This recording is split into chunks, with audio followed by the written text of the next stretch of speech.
Hello everyone, আসসালামু আলাইকুম। কেমন আছেন সবাই? আই হোপ সবাই অনেক বেশি ভালো আছেন। আমি শান্তা ইয়াসমিন নিয়ে চলে আসছি নতুন আরো একটি ভ্লগ। একটা ব্লগার ভাইয়ার ভ্লগ দেখে আমি তো পুরাই অবাক। এত সুন্দর একটা জায়গা আর উনি অনেক সুন্দরভাবে প্রেজেন্ট করেছেন, সেজন্য আরো অনেক বেশি ভালো লাগছিল।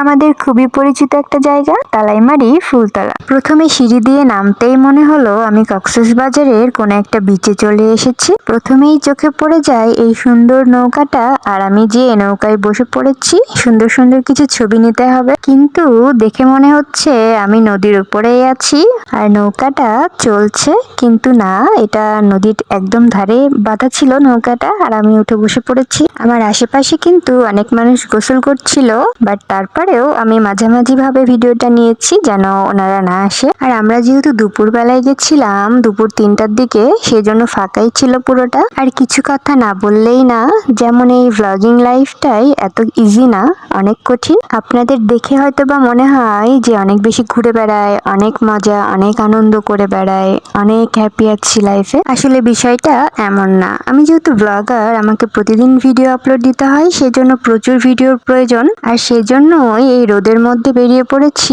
ভিডিও করতে। আর এই জায়গাটা অসম্ভব সুন্দর ছিল, আমার তো অনেক বেশি ভালো লাগছিল দেখে। চারিদিকে শুধু বালু আর বালু, আর আমি মাঝখানে। রোদ ছিল অনেক, তারপরেও খুব সুন্দর বাতাস হচ্ছিল, সেজন্য রোদটা কিছু মনে হচ্ছিল না। ফাইনালি অনেক দূর হাঁটার পরে আমরা পৌঁছে গেছি নদীর ঠিক কাছাকাছি। আমার তো মনে হচ্ছিল আমি কক্সবাজারের কোনো একটা বিচে দাঁড়িয়ে আছি। আর সত্যি বলতে গেলে কক্সবাজারে তো প্রচুর ভিড় থাকে, সেজন্য এই জায়গাটা আরো বেশি ভালো লাগছে। একদম ফাঁকা ছিল আর অনেক বেশি ভালো লাগছিল। এই জায়গাটাকে মিনি কক্সবাজার বললে কিন্তু মন্দ হয় না, তাই না? সো আপনারাও যদি মিনি কক্সবাজারে ফিল নিতে চান, তাহলে তাড়াতাড়ি চলে আসেন ফুলতলায়। আর হ্যাঁ, হাতে একটু সময় নিয়ে আসবেন, কারণ এখানে আসলে আর যাইতে ইচ্ছা করবে না। আমি খুব অল্প সময় নিয়ে গেছিলাম, প্রায় 1 ঘন্টার মতো। 1 ঘন্টার মধ্যে ভিডিও করে আবার বাসায় চলে আসছি, কারণ আমার ক্যামেরাম্যানের কাছে বেশি সময় ছিল না। ওই যে বললাম, ব্লগিং লাইফ এতটাও ইজি না, কারণ এখনকার সময়ে কারো হাতেই খুব বেশি সময় থাকে না। ফার্স্টে তো ক্যামেরাম্যান ঠিক করতে হয়, কার কাছে সময় আছে, কে ফ্রি আছে, কে একটু ভিডিও করে দিতে পারবে। দেন লোকেশন ঠিক করতে হয় যে কোথায় যে ভিডিওটা করব। তারপর ড্রেস আপ কি পরবো সেটা নিয়েই ভাবতে ভাবতে অর্ধেকটা সময় পার করে ফেলি।